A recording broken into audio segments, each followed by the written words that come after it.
तेरे साथ 3031 red heart. शाम का वक्त। रुद्र अपना सारा सामान लेकर रघुवंशी निवास पहुंच चुका था। वहीं उसे वहां देखकर तो दाई मां की खुशी का कोई ठिकाना ही नहीं रहा। कितने लाड से पाला था उन्होंने सारे बच्चों को, उन्हीं में से एक रुद्र भी था। दरवाजे पर दाई मां रुद्र के माथे पर तिलक लगाती हुई बोली, रुद्र मेरे बेटे, आ गए तुम। वहीं रुद्र झुककर काकी के पैर छूकर बोला, तो क्या अब अपनी दाई मां और भाई की याद आएगी तो आऊंगा नहीं क्या? उसकी बात सुनकर दाई मां ने झट से उसके कान को पकड़ लिया। वो उसका कान खींचती हुई बोली, अच्छा, तब अब तक नहीं आई अपनी मां और भाई की याद? हाँ बोलो। उनकी इस अचानक की हरकत से रुद्र जोर से चीख उठा, ओ दाई मां, क्या कर रही हैं आप? प्लीज छोड़िए। दाई मां ने भी अब मुस्कुराकर उसका कान छोड़ दिया। वो उसे आंख दिखाकर बोली, चल अब वहीं खड़े रहोगे या अंदर भी चलोगे? आपके भैया तो आने से रहे पूजा में, मगर हमें ही अब सारी तैयारियां करनी हैं। यह सुनकर रुद्र दाई मां को फुसलाता हुआ बोला, तो क्या, देखा ना दाई मां, भाई से ज्यादा मैं आपको प्यार करता हूं, तभी यहां बिना एक पल गंवाए पहुंच आया। मगर भाई हैं कि उन्हें तो हमारी बिल्कुल चिंता ही नहीं। आप ना उनकी शादी करवा दो, भाभी मां आकर उनकी अच्छी खातिर करेंगी, फिर उनकी भी मेरी तरह अक्ल ठिकाने आ जाएगी। उसकी इस मासूमियत से भरी बात सुनकर दाई मां के होंठों पर मुस्कान खिल उठी। वो हंसते हुए उसके गालों पर हौले से मारकर बोली, अरे, ऐसे थोड़ी बोलते हैं अपने भाई के लिए, और आपकी अक्ल का क्या? मैं तो सोचती हूँ आपकी शादी पहले हो, फिर देखने को भी मिल जाएगा कि अच्छी खातिर के बाद सच में अक्ल आती है या नहीं। यह कहते ही वो हंसती। वहीं उनकी बात सुनकर रुद्र का मुंह बन गया। कहाँ वो आरव की टांग खींच रहा था और कहाँ अब उसकी टांग खींची जा रही थी। अचानक उन दोनों के कानों में पीछे से अमन की आवाज आई, सही कह रही हैं आप, मुझे भी यही लगता है दाई मां। आरव सर से पहले हमें रुद्र की शादी करवानी चाहिए। वहीं यह सुनकर रुद्र अब अमन को भी बीच में घसीटता हुआ बोला, हम्मा, मेरी छोड़ो, पहले अपनी बताइए। पता चला मेरी और आरव भाई की शादी हो भी गई और आप खुनवारे रह गए तो हमारे बच्चे भी कहीं आपको दादाजी ना बुलाने लगे। उसकी बात सुनते ही अंदर आते हुए दिशा, रिम और श्रेयांश को भी हंसी आ गई। दाई माँ भी हंसकर बोली, इन बच्चों का भी ना कुछ नहीं हो सकता। उनकी बात सुनकर दिशा और बाकी सब अंदर की तरफ बढ़ गए। वहीं पीछे अब थे तो केवल अमन और रुद्र। जहां अमन रुद्र को कच्चा चबा जाने वाली नजरों से घूर रहा था, वहीं रुद्र भौहें मटकाता हुआ दाईमान एंड बाकी सबके साथ अपना बैग लिए अंदर बढ़ गया। उसके जाते ही अमन अपने बालों में हाथ फेरता हुआ बोला, वैसे वक्त को देखकर लगता है इसकी बात भी एक दिन पूरी हो जाएगी। हे भगवान, अब आप ही कुछ करो। हॉल में दाई माँ सभी बच्चों को देखकर बोली, बेटा, अब आप सब अपने कमरे में जाइए और तैयार होकर आइए, पूजा का समय बस होने ही वाला है।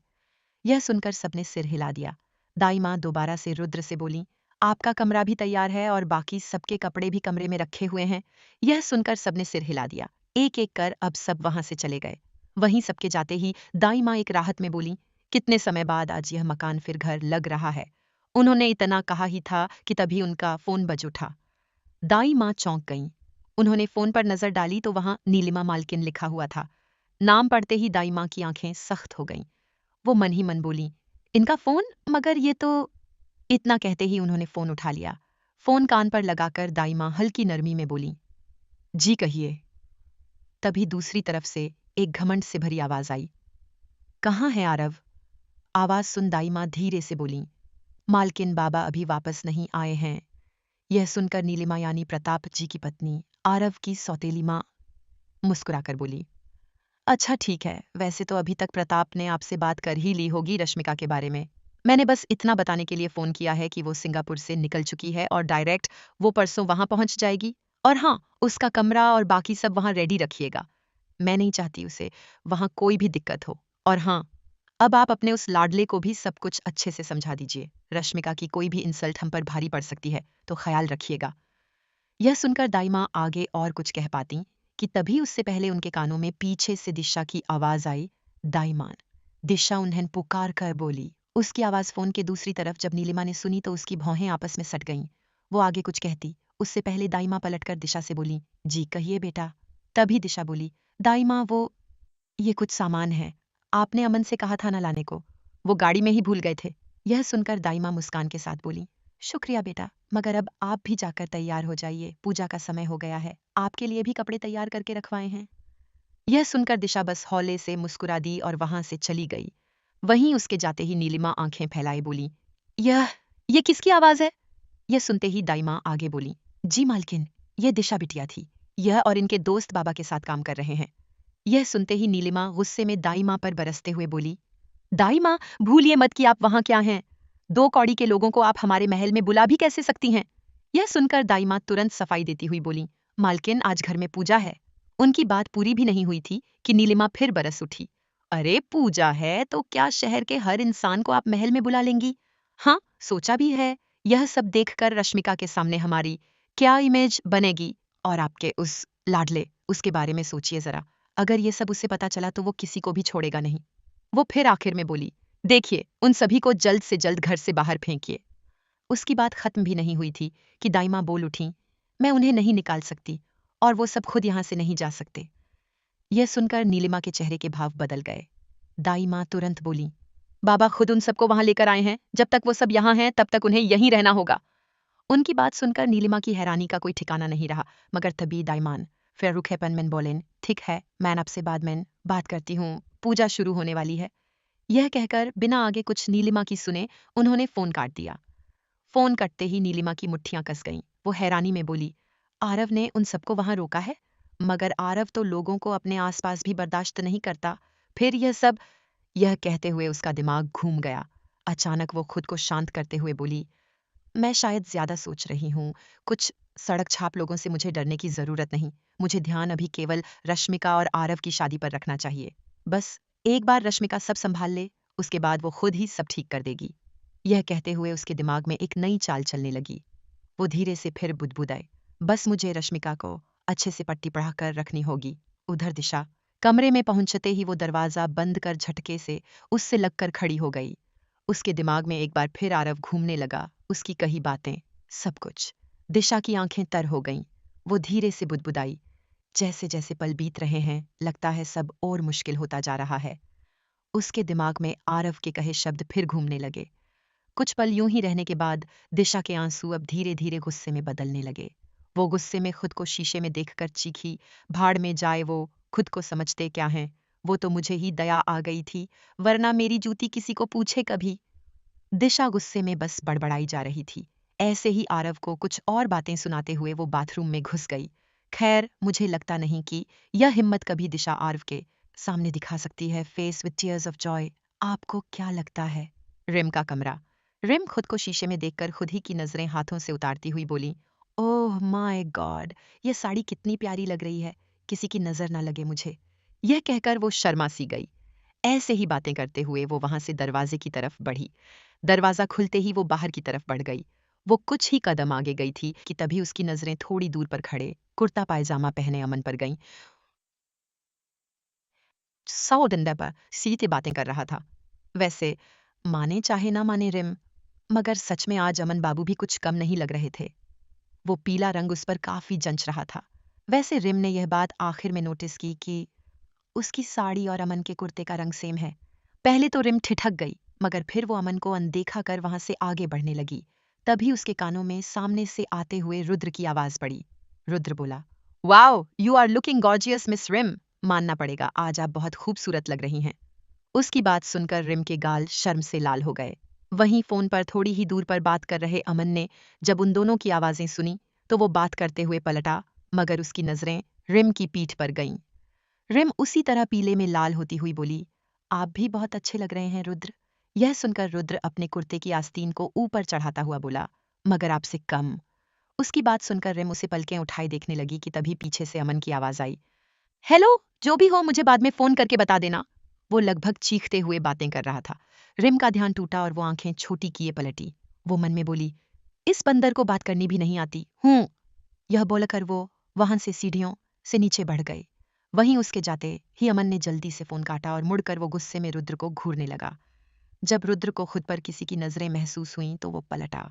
वो जैसे ही पलटा वैसे ही उसकी चीख निकल गई, क्योंकि उसके जस्ट सामने अमन लाल आंखें लिए उसे ही घूर रहा था। रुद्र गहरी सांसें लेता हुआ बोला, यार अमन, ये क्या हरकत है? अभी तो मुझे हार्ट अटैक ही आ जाता। यह सुनकर अमन दांत पीसता हुआ बोला, मुझे नहीं मालूम था कि बाहर से आते ही तुम्हारी याददाश्त इतनी कमजोर हो जाएगी रुद्र। रुद्र मुंह बनाकर बोला, मतलब? तब अमन ने उसी लहजे में कहा, लगता है तुम भूल गए। सुबह मैंने तुम्हें समझाया था कि उससे दूर रहो। यह सुनकर रुद्र आंखें छोटी किए बोला, क्यों क्यों दूर रहूं? वैसे भी मैं तो बस उसकी तारीफ। यह सुनते ही अमन की मुट्ठियां कस गईं। वो उसकी आंखों में झांकता हुआ बोला, उनकी तारीफ करने के लिए मैं हूं। तुम अपनी सोचो, मगर उससे दूर रहो। यह सुनकर रुद्र की आंखें छोटी हो गईं। वो बोला, वैसे चल क्या रहा है अमन तुम्हारे और उसके बीच? मैं भी देख रहा हूं, कुछ ज्यादा ही पॉजिटिव नहीं हो रहे तुम? उसने अमन का मन रिम को लेकर टटोलने के लिए पूछा। यह सुनकर अमन उसे घूरता हुआ बोला, मैं उससे प्यार करता हूं, समझे? और अगर अब आगे तुमने कुछ कहा ना, तो मैं आरव सर के पास तुम्हारा रिजल्ट शेयर कर दूंगा रुद्र। उसके बाद आराम से 4 साल और यूनिवर्सिटी में पढ़ना, और हाँ, अपने से कम उम्र के बच्चों के साथ। उसकी बात सुनकर रुद्र अपना गला तर करता हुआ बोला, अमन, मैं तो बस मजाक कर रहा था, तू भी कहाँ सीरियस हो गया? यह कहते हुए उसने अमन के कंधे पर हाथ रखा तो अमन ने उसके हाथ को तुरंत झटक दिया और आंखें बड़ी किए वो बोला, क्यों, क्या हुआ? अब तुम्हारे मन में और कोई डाउट तो नहीं? नहीं, अगर हो तो बताओ, मैं अभी आरव सर से कहकर सब क्लियर कर देता हूँ। रुद्र तुरंत बोल उठा, मैं वो चुप हो गया और अचानक फिर चिल्लाया, आया दाई माँ! बस यह बोलकर वो अमन को देखता हुआ बोला, दाई माँ मुझे बुला रही हैं, मैं देख कर आता हूँ। इतना कहकर वो वहां से रफू चक्कर हो गया। वहीं उसके जाते ही अमन भी सिर न में हिलाकर वहां से आगे बढ़ गया। वहीं रिम मंदिर के सामने बैठी पूजा की थाल सजा रही थी। वैसे दाई माँ ने उसे काम करने के लिए मना किया था, मगर इसकी ही जिद पर उन्होंने उसे वो काम दे दिया। वहीं रुद्र और उसके पीछे अमन भी नीचे आए। सब आकर मंदिर के सामने खड़े हो गए। सामने भगवान की मूर्ति के सामने कलश रखा हुआ था। वहीं पंडित जी बैठे मंत्रों का जाप कर रहे थे। रिम पूजा की थाल उठाकर जैसे ही अपनी जगह से उठी, वैसे ही श्रेयांश बाहर से आया। उसे देख रिम ने तुरंत सवाल किया, क्या कहा उसने? यह सुनकर श्रेयांश तुरंत बोला, वो पुणे पहुंच चुका है, कल शाम तक वो यहां पहुंच जाएगा। यह सुनकर रिम मुस्कुराते हुए बोली, चल अच्छा है, अब शौर्य भी आ जाए, फिर सारा काम और ज्यादा आसान हो जाएगा। वो लोग अपनी बातों में लगे हुए थे कि तभी दाई माँ ने आते हुए पूछा, अरे बेटा, वो आपकी दोस्त दिशा बिटिया नहीं आई? यह सुनकर रिम और श्रेयांश सिर हिलाकर बोले, दाई माँ, उसका यह हर बार का है। उनकी बात पूरी भी नहीं हुई थी कि तभी पीछे से दिशा की गुस्से से भरी आवाज आई, तुम सब सबके सामने मेरी बुराई कर रहे हो। यह सुनते ही सब पीछे मुड़े और मुड़ते ही सबकी नजरें दिशा पर जमसी गईं। लाल रंग का प्लेन लहंगा, मगर चुनरीदार, उसके ऊपर उसकी कमर पर टक्किया दुपट्टा और हवा में खेलते लंबे बाल। सच में आज तो दिशा अकेले ही काफी थी किसी की धड़कनें बढ़ाने के लिए। दिशा रिम और श्रेयांश को घूरते हुए बोली, मैं बस आ ही रही थी, मगर तुम दोनों। उसकी बात बीच में रुकी तो उसे देख रिम अटकती हुई बोली, वो वो हम बस मजाक कर रहे थे। यह सुनकर श्रेयांश भी झूठी हंसी हंसता हुआ बोला, तो क्या, तू भी चल, अब ये सब छोड़, पूजा के लिए कब से देर हो रही है ना दाई माँ? उसकी बात सुनकर दाई माँ दिशा को ही देखते हुए मुस्कुरा दी। वो बोली, चलिए अब जल्दी से पूजा में सब बैठ जाइए। एक एक कर सब वहां बैठ गए। पूजा शुरू हो गई। करीब आधे घंटे बाद पंडित जी फिर बोले, चलिए अब आरती कर लेते हैं, उसके बाद जोत भी जलानी है। यह सुनकर एक एक कर सब अपनी जगह से उठ खड़े हुए। पंडित जी ने जैसे ही आरती की थाल उठाकर पहले दाई माँ के हाथों की तरफ बढ़ाई, दाई माँ मन ही मन बोली, काश बाबा भी यहीं होते। मगर फिर यह सोच भी उन्होंने झटक दी और वो आरती करने लगीं। उनकी आंखों में कोई खुशी नहीं थी, थे तो बस दुख। उधर दाईमान की परेशानी और उनके चेहरे के भाव से दिशा यह समझ गई कि जरूर वो आरव के बारे में सोच रही हैं। दिशा दिल ही दिल में बोली, कितने अकड़ू हैं, अरे किसी के लिए नहीं तो अपनी दाई माँ के लिए ही आ जाते, मगर उनकी बातों से लगता है उनके सीने में दिल ही नहीं। वो आरव की बुराई पर बुराई करती जा रही थी कि तभी दाई माँ ने आरती करके आरती की थाल दिशा की तरफ बढ़ाई और बोली, बेटा लीजिए, अब आप भी पूजा कर लीजिए। यह सुनकर दिशा ने सिर हिला दिया। दाई माँ ने दिशा की तरफ थाल बढ़ाया, मगर दिशा और उनका दोनों का ध्यान कहीं और होने की वजह से दाई माँ ने थाल जल्दी हाथों से छोड़ दिया। वो थाल जमीन पर गिरता देख सबकी आंखें हैरानी में फट गईं। दाई माँ की तो जैसे चीख निकलने को हुई, मगर तभी दिशा के और एक और हाथ ने आगे बढ़कर उस थाल को अपने हाथों में थाम लिया। सबने चेहरा हैरानी में घुमाकर पीछे देखा तो वहां आरव खड़ा था। आरव को सामने देखते ही जैसे मानो सबके चेहरे के रंग ही उड़ गए। अमन हैरानी में बड़बड़ाया, ये सर यहाँ कैसे? आगे कहते हुए उसके गले में जैसे शब्द ही खत्म हो गए। वहीं दिशा और बाकी सबका भी यही हाल था। दिशा धीरे से बोली, आप? वहीं आरव सीधा खड़ा होते हुए बोला, आरती? दिशा हैरान सी बोली, जी? आरव ने शब्द दोहराए। आरती का समय हो रहा है, मेरे पास ज्यादा वक्त नहीं है। उधर पुणे, एक शांत से कमरे में, होंठों पर मुस्कान और आंखों में चमक लिए शौर्य एक एक कर अपने सूटकेस में सामान रख रहा था। उसकी नजरें रह रहकर हाथों में पकड़े फोन पर जातीं। वो मुंह बनाकर बोला, जब से वहां गई हो तब से एक बार भी मेरी याद नहीं आई तुम्हें। खैर दिशा, इसकी सजा भी तुम्हें जरूर मिलेगी। हर बार तुम मुझसे नाराज होती हो। अब मैं होऊंगा। यह कहते ही उसे खुद पर हंसी आ गई। सच में दिशा के साथ कैसे बचपना झलकने लगता उसका। आखिर अब बहुत जल्द शौर्य को भी उसका प्यार मिल जाएगा। यह सोचकर ही उसकी खुशी दुगुनी हो जाती। वो दोबारा उसी तरह बोला, मगर यह दिल, यह तुमसे शायद ज्यादा दिन नाराजगी निभा नहीं पाए। यह कहते हुए उसे खुद पर ही दया आने लगी। दिशा का ख्याल ही उसे उस वक्त में ले जाने लगता जब उसे उसके लिए प्यार का एहसास हुआ था। दिशा के साथ बिताए हर वक्त को वो सच में जीता। यह सब सोचते सोचते वो कब अपने कमरे की खिड़की के पास आकर खड़ा हो गया, उसे खुद नहीं मालूम चला। शाम का ढलता सूरज और उसकी नारंगी चारों तरफ फैली चमक, उसमें चलती हल्की ठंडी हवाएं मौसम और उसके दिल को और सुहावना बना रही थीं। मानो लग रहा था इस शहर के साथ उसके सीने में ही जान आ गई हो। वो अपने ख्यालों में लगा ही था कि तभी उसके कानों में नीचे से उसकी माँ की पुकारने की आवाज आई, शौर्य जरा यहाँ आना। नाम सुनकर शौर्य एक गहरी सांस लेकर पलटकर नीचे जाने को बढ़ गया, मगर कुछ कदम चलते ही उसकी नजरें सामने दीवार पर अटक गईं। दिशा और उसके बाकी सभी दोस्तों, परिवार वालों की तस्वीरें वहां लगी हुई थीं। एक अकेली तस्वीर भी थी, वहां दिशा और उसकी। उसे देखते हुए उसके होंठों पर मुस्कान झलक गई। यह वही दिन था, सफेद रंग के सूट में, जब उसने अपने कॉलेज के फेस्टिवल में पार्टिसिपेट किया था। वहां उन सब ने कितने मजे किए थे। और घर जाते वक्त दिशा की वो हरकत, जिस पर तो शौर्य तक अपना गुस्सा नहीं संभाल सका था।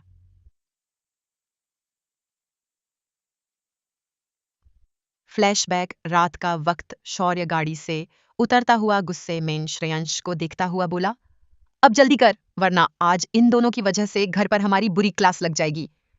उसकी बात सुनकर श्रेयांश मुंह बनाता हुआ बोला, अरे चलना, वैसे भी हम सब जानते हैं शौर्य तो हर चीज में जीत सकता है, मगर गोलगप्पे की रेस, इसमें तो तुझे भी हमारे सामने घुटने टेकने पड़ते हैं। वहीं उसके पीछे गाड़ी की पिछली सीट से बाहर निकलती रिम जोर से हंस पड़ी। वो श्रेयांश को हाई फाइव देती हुई बोली, सही कहा तूने, हल्का तीखा भी खाते ही इसका मुंह लाल टमाटर जैसा हो जाता है। श्रेयांश और रिम को खुद का मजाक बनाते देख शौर्य झुंझलाकर कुछ कहता कि उससे पहले रिम के बगल से दिशा भी दूसरी तरफ से बाहर निकलती हुई बोली, यार बस भी करो तुम दोनों, क्यों बेचारे को परेशान कर रहे हो। उसकी डांट सुनकर रिम, श्रेयांश हैरानी में चुप हो गए। आज यह गंगा कहाँ से बह रही थी, यह सोचते हुए वो दोनों एक दूसरे का चेहरा देखने लगे। वहीं शौर्य दिशा को बस आंखों में बसाते हुए देखता जा रहा था कि तभी दिशा भी बोल पड़ी, अभी बेचारे को टमाटर से भालू भी बनाना है।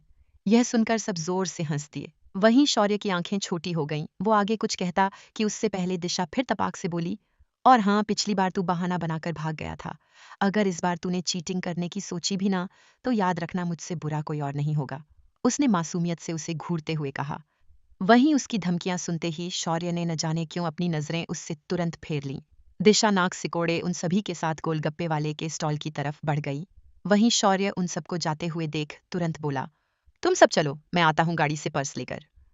वहीं उसकी बातों को अनदेखा कर श्रेयांश और रिम तो गोलगप्पे खाने में लग गए।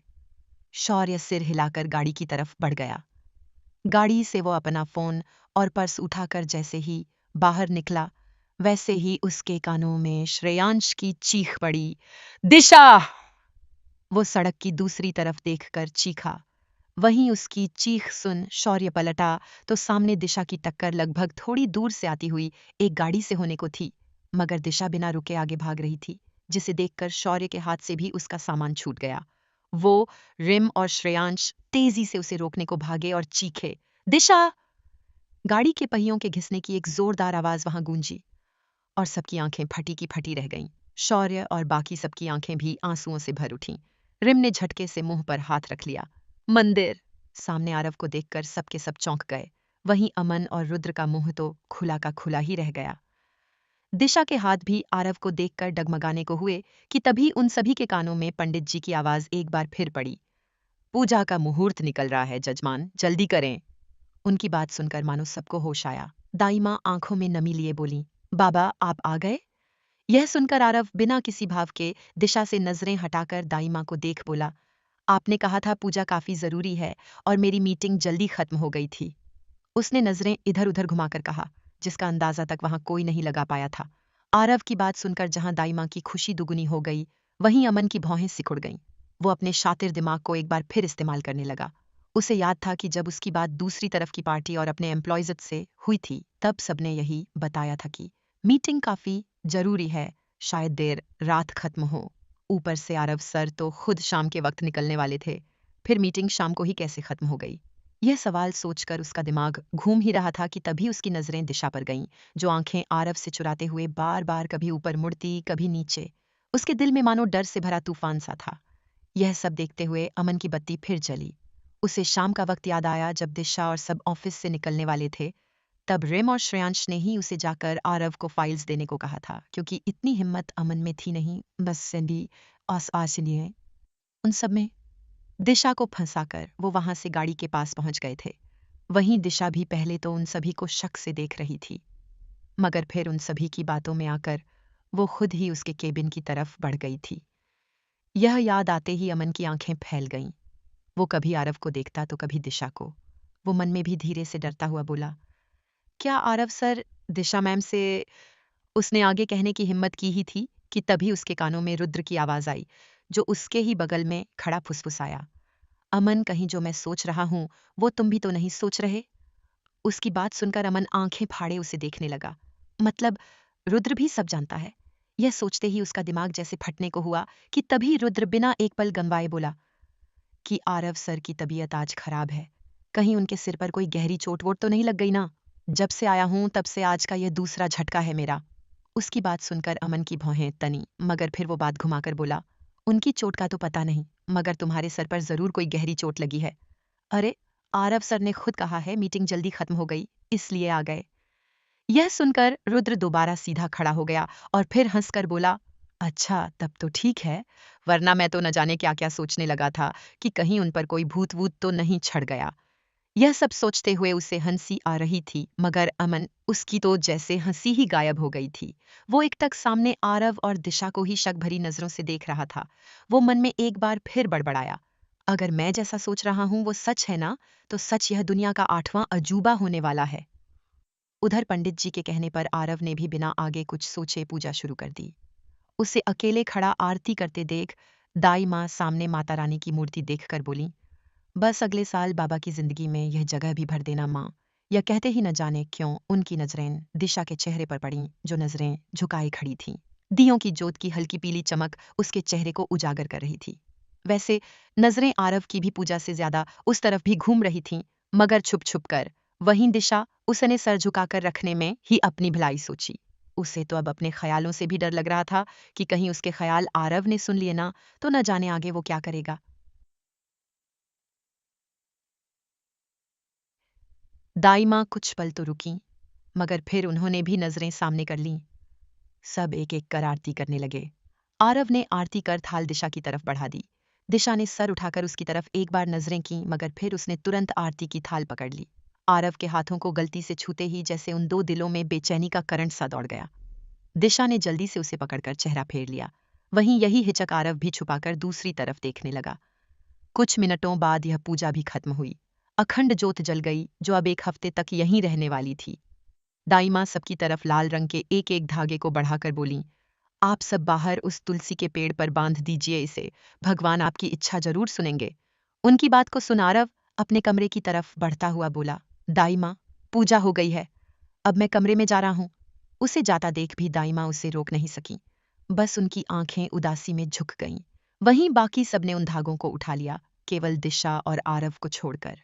दिशा की नजरें दाई माँ के उदासी से भरे चेहरे पर पड़ीं तो उसका दिल जैसे भर सा उठा। वो आरव को रोकना चाहती थी, मगर कुछ घंटे पहले हुई बात को याद करके उसकी हिम्मत नहीं हुई। अचानक कुछ सोचते हुए उसके चेहरे के भाव बदल गए। वो जहां पहले उदास थी, वहीं अब होंठों पर बड़ी सी मुस्कान लिए वो सामने रखे धागों को देखने लगी। आरव को जाता देख दिशा फटाक से एक धागे को उठाकर बोली, दाई माँ क्या यह धागा हम इसलिए बांध रहे हैं क्योंकि इसके बिना पूजा अधूरी ही होती है, या इसलिए क्योंकि यह बस इच्छा के लिए है? उसकी बात सुनकर दाई के चेहरे पर मुस्कान आई। वो बड़े प्यार से बोली, इस धागे के बिना ये पूजा अधूरी है बिटिया। जैसे वो अखंड जोत अब 1 हफ्ते तक जलने वाली है, वैसे ही यह धागा भी उस तुलसी पर 1 हफ्ते रहेगा। कहते ये भी हैं कि यह धागा केवल इच्छा के लिए नहीं, परिवार में सुख शांति लाने के लिए भी होता है। और यह भी हो सकता है कि यह कोई ऐसी इच्छा से जुड़ा हो जो माता रानी हमारे दिल के दरवाजे पर खुद भेज रही हों। यह सुनकर ही आरव के सीढ़ियों की तरफ बढ़े कदम जैसे अपनी जगह पर जम से गए, मगर वो पलटा नहीं। वहीं ये देखकर ही दिशा मन ही मन उछलती हुई बोली, हम एक बार दिशा जो ठान ले वो करवाकर ही रहती है। मैंने भी आज तुम्हें अपने इशारे पर नहीं नचाया ना, तो मेरा नाम भी दिशा नहीं। उसने बड़ी अकड़ के साथ भौहें मटकाईं, मगर फिर वो तुरंत ही उसी मासूमियत से प्रसाद चढ़ाती दाई माँ से बोली, दाई माँ, इसका मतलब अगर कोई भी यह धागा ना बांधे तो क्या घर में सुख शांति नहीं आती? यह सुनकर दाई माँ ने फिर उसी तरह मुस्कुराकर सिर हिला दिया। उनकी हरकत देख दिशा ने फिर फट से सवाल किया, फिर वो मिस्टर रघुवंशी, उन्होंने धागा क्यों नहीं बांधा? आपने उन्हें क्यों नहीं रोका? यह सुनते ही प्रसाद उठाते हुए दाई माँ के हाथ जैसे अपनी जगह पर ही हवा में जम से गए। उन्हें चुप देख दिशा फिर बोली, क्या हुआ दाई माँ, आप ठीक है ना? दिशा की बात सुनते ही दाई माँ जैसे होश में आईं। वहीं थोड़ी ही दूर पर अपनी जगह पर थमे आरव का भी कुछ ऐसा ही हाल था। उसकी मुट्ठियां कस गईं। वहीं दाई माँ ने तुरंत हंसकर जवाब दिया, बेटा, बाबा ऐसे ही हैं, आप इन बातों को छोड़िए। उनकी बात सुनकर दिशा भी मुस्कुराते हुए बोली, सही कह रही हैं आप, वो शायद ऐसे ही हैं। मगर कोई बात नहीं दाई माँ, मैं अपने साथ साथ आप सबके लिए भी भगवान जी से प्रार्थना कर लूंगी। दिशा की बच्चों जैसी बात सुनकर दाई माँ की आंखें भर आईं। वो बड़े प्यार से उसकी तरफ धागा बढ़ाकर बोली, माता रानी तुम्हारी इच्छा जरूर पूरी करेंगी। यह सुनकर दिशा ने जल्दी से धागा ले लिया और बाकी सबके साथ बाहर की तरफ बढ़ गई। वहीं उन सभी के वहां से जाते ही अचानक से आरव अपनी जगह से पलटा। इस वक्त उसके सामने बस दाई माँ के कांपते हाथ और आंसुओं से भरी आंखें थीं। हाथ जोड़े वो बस एकटक मंदिर में उन मूर्तियों को देख रही थीं। बड़ी श्रद्धा थी उन्हें इन सब में, मगर आरव, उसके लिए जैसे इन सब का उसकी जिंदगी में कोई मोल ही नहीं था। न जाने क्यों, मगर उसके कदम धीरे धीरे कर दाई माँ की तरफ बढ़ने लगे। अब तो उन्होंने भी उसे टोकना रोकना बंद कर दिया था। पहले जो दाई माँ छोटी छोटी गलतियों पर उसके कान खींचने लगती थीं, आज वो बस उसकी कही हर बात एक बार में मान जाती। आज आरव को यह एहसास हो रहा था कि उसकी इस कठोरता ने उससे उसका कुछ और भी छीना है। एक और माँ शायद वो खो बैठा। वो बस उनसे कुछ कदम की दूरी पर था कि तभी दाई माँ माता रानी की मूर्ति को देखकर बोली, शायद अब यह सब मायने ही नहीं रखता माँ। शायद हमारी ही किस्मत में कभी खुशियां नहीं लिखी। मगर मैं आज भी आपसे यही मांगूंगी कि हमारे बाबा की जिंदगी में उनकी खुशियां लौटा दीजिए। वही हंसते मुस्कुराते मेरे बाबा, उनकी वही मुस्कान वापस ले आइए माँ। मेरी कोई सगी संतान नहीं, मगर जब उन्होंने पहली बार अपनी गोद में उठाया तो एक अलग रिश्ता बन गया। कोख का नहीं, दिल का। मगर मैं अब भूलूंगी नहीं अपनी हैसियत। बस मेरे बाबा। एक चुप्पी के बाद उन्होंने दोबारा कहा, उन्हें हमेशा खुश रखिएगा। यह कहते हुए उनकी आंखें भर आईं। वो वहीं बैठी रह गईं। वहीं पीछे खड़े आरव के चेहरे के भी भाव बदल रहे थे। उसका शरीर लाल हो रहा था दर्द में। शायद बहुत से एहसास को दबा रहा था वो, खुद को टूटने से, बिखरने से रोक रहा था। उधर दिशा सबके साथ हंसती खेलती हुई बाहर आई। अमन ने सबसे पहले अपना धागा बांधा, मगर उसे बांधते वक्त भी उसकी नजरें रिम से हटी नहीं। वो मन में बोला, भगवान जी, वैसे अब 1000वीं बार बोल रहा हूंगा मैं, मगर इस बंदर को भी उसकी बंदरिया। वो तुरंत झेप कर अपने शब्द सही करता हुआ बोला, अरे बंदे को भी उसकी मिर्ची, मेरा रिम और मेरा भी कुछ करिए। मेरी इस उजाड़ जिंदगी में भी मोहब्बत की बारिश हो जाए माँ। वहीं रिम भी सामने आंखें बंद किए अपना धागा बांधते हुए मन में बोली, माता रानी, आपसे तो कुछ मांगने की जरूरत भी नहीं मुझे, क्योंकि मैं बहुत अच्छे से जानती हूँ कि आप जो भी करेंगी अच्छा ही करेंगी। मगर बस मेरी दोस्त, उसके सपने पूरे कर दीजिए। उसका तो सपना भी दूसरों की भलाई करने का है माँ, उससे पूरा करिएगा। जिस काम के लिए हम आए हैं उसका फल हमें जरूर मिले। यह कहते ही उसने जैसे अपनी आंखें खोलीं, वैसे ही उसकी नजरें ठीक अमन की नजरों पर जा टिकीं। वो किसी और ही दुनिया में खोया उसे ही देख रहा था। वहीं उसे यूं खुद को घूरता पाकर रिम मुंह बनाकर बोली, हूं, बंदर कहीं का। और हाँ माँ, इसे भी जरा अक्ल दीजिए, न जाने खुद को क्या समझता है। यह बोलकर वो मुंह बनाए वहां से आगे बढ़ गई। उधर उसके पीछे खड़ा अमन जैसे जम सा गया। वो होश में तब आया जब उसके कानों में रुद्र की चीखने की आवाज पड़ी, अरे अमन जल्दी करो, यहाँ खड़े रहते ही 1 साल की इच्छाएं पूरी करवानी है क्या? उसके तंज को सुनकर अमन पीछे मुड़कर उसे घूरने लगा तो रुद्र उसे अनदेखा करने की एक्टिंग करता हुआ बोला, चिंता मत करो, अपना री एग्जाम क्लियर हो जाए, बस यही विश मांगूंगा, उसके बाद बताऊंगा मैं भी तुम्हें। यह सुनकर अमन बस भौहें उठाए वहां से बड़बड़ाता हुआ दूसरी तरफ चला गया। ऐसे ही श्रेयांश और रुद्र ने भी अपना धागा बांध दिया। श्रेयांश ने भी रिम की ही तरह दिशा की इच्छा पूरी हो यह मांगा, मगर इसके साथ अगली बार उसके और उन सबके बीच अगर कोई भी जंग कंपटीशन हो और वो उसमें जीते, ये ऐड था क्योंकि बिना मांगे शायद ही ये पूरा हो इस जन्म में कभी। वहीं रुद्र, उसने अपनी और मेनिका की शादी धूमधाम से बिना किसी बाधा के हो जाए यह इच्छा मांगी। सब ऐसे ही एक एक कर वहां से अंदर की तरफ बढ़ गए। दाई मांग ने सबसे पहले ही कहा था कि वहां से वो लोग जल्दी डाइनिंग टेबल पर पहुंचे। रात के खाने का भी समय हो चुका था। वहीं उन सबके जाते ही दिशा बेचैन धड़कते दिल के साथ धीरे धीरे आगे बढ़ने लगी। उसने नजरें झुकाए हुए धागा बांधना शुरू किया। वो मन में बोली, आपको सब पता ही है माँ कि क्या चाहती हूं मैं, बस अगर मेरी इच्छा कभी पूरी भी हो तो एक और इच्छा मांगूंगी मैं, यह कि जब तक मेरी सांसें चल रही हैं मेरा कोई भी बच्चा कभी भूखा ना रहे। मेरे आश्रम बनाने के सपने को पूरा करिएगा माँ। यह बोलकर वो हाथ जोड़कर खड़ी हो गई। उसने आगे और कुछ न कहकर आंखें खोलने की सोची कि तभी उसकी बंद पलकों के सामने आरव का वही खड़ूस सा चेहरा उसे नजर आने लगा। वो मुंह बनाकर बोली, और हाँ, इनका भी घमंड का भार जरा कम करिएगा ताकि यह जिंदगी को देख और जी सकें। सबकी रक्षा करिएगा। यह कहकर उसने आंखें खोल दी। जैसे ही उसकी पलकें उठीं वैसे ही उसकी आंखें फैल गईं। उसके ठीक सामने आरव खड़ा था, जो उसी के बंधे धागे पर आंखें बंद किए धागा बांध रहा था। उसे देख एक पल के लिए तो दिशा को लगा कि वो किसी सपने में हो। वहीं आरव मन ही मन बोला, वैसे मैं इन सब में नहीं मानता, मगर दाई माँ की खुशी के लिए यहाँ आया हूँ। प्लीज उनकी हर इच्छा पूरी करिए। और वैसे तो मेरे पास सब है और अपने उस दुश्मन से भी मैं अकेला ही निपट लूंगा, मगर फिर भी सब सही करिएगा। वो मेरे हाथों से इस बार बच्चे नहीं। यह कहकर उसने आंखें खोली तो सामने दिशा उसे ही सदमे में देख रही थी। उसे देख पहले तो आरव की भौहें तन गईं, मगर फिर उसकी नजरें भी उससे दगा करने पर उतर आईं। दिशा की रोशनी में चमकती गहरी काली आंखें, उन आंखों पर गहरा काला काजल, वो बिना किसी भाव के उसे ही घूर रहा था। वहीं दिशा का भी यही हाल था, मगर उसकी आंखों में कई अनकहे भाव पनपने लगे थे। अचानक उसकी धड़कनें उछलने को हुईं तो उसने नजरें फेर लीं। वहीं आरव उसे एक नजर देख बिना कुछ कहे वहां से जाने को हुआ कि तभी दिशा का ध्यान उस धागे पर गया जिस पर आरव का धागा बंधा हुआ था। वो अचानक गुस्से में कांपती हुई बोली, यह क्या किया आपने? उसकी आवाज सुनकर आरव के पलटे हुए कदम रुक गए। वो मुड़ा और दिशा को देखने लगा।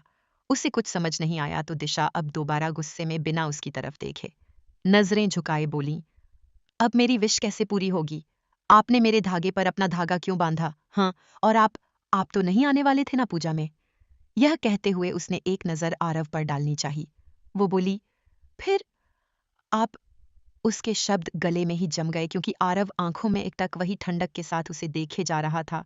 वहीं दिशा, उसने नजरें तुरंत झुकाकर फिर कंपकंपी में कुछ कहना चाहा कि तभी आरव ने झटके से आगे बढ़कर उसे कमर से पकड़कर अपनी तरफ जोर से खींच लिया।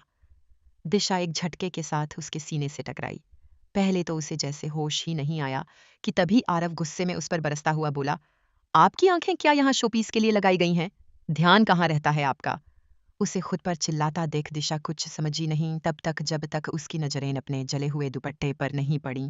हुआ यह था कि दिशा ने जब आरव को जाता देख उसे सुनाने के लिए वो जैसे ही आगे बढ़ी वैसे ही जमीन पर रखे जलते हुए दियों में आग की लपटों ने दुपट्टे को पकड़ लिया। आरव की नजरें जब उस पर गईं तब उसने उसे कस के अपनी तरफ खींचा। हालांकि दुपट्टा हल्का ही जला था एंड जल्दी में खींचने की वजह से वो आग बुझ गई, मगर एक आग थी जिसका बुझना शायद नामुमकिन था। आरव गुस्से में दिशा को सुनाता हुआ बोला, ऐसी ही हरकत आपने सुबह की थी। अगर सही वक्त पर मैं आगे नहीं पहुंचता तो जानती हैं आपका पैर पीछे रखी टेबल से लड़ जाता। यह सुनकर दिशा को सुबह ऑफिस का ख्याल आया जब आरव उसकी तरफ अचानक से बढ़ने लगा था। आरव दोबारा से बोला, और फिर अब आपका ध्यान कहाँ था? उसकी बातें सुनकर दिशा की नजरें झुक गईं। वो बोली, आई एम सॉरी, वो मैं। उसके आगे वो और कुछ नहीं बोल सकी। तभी उन दोनों के कानों में दाई माँ की आवाज पड़ी, बाबा, आप दोनों यहाँ।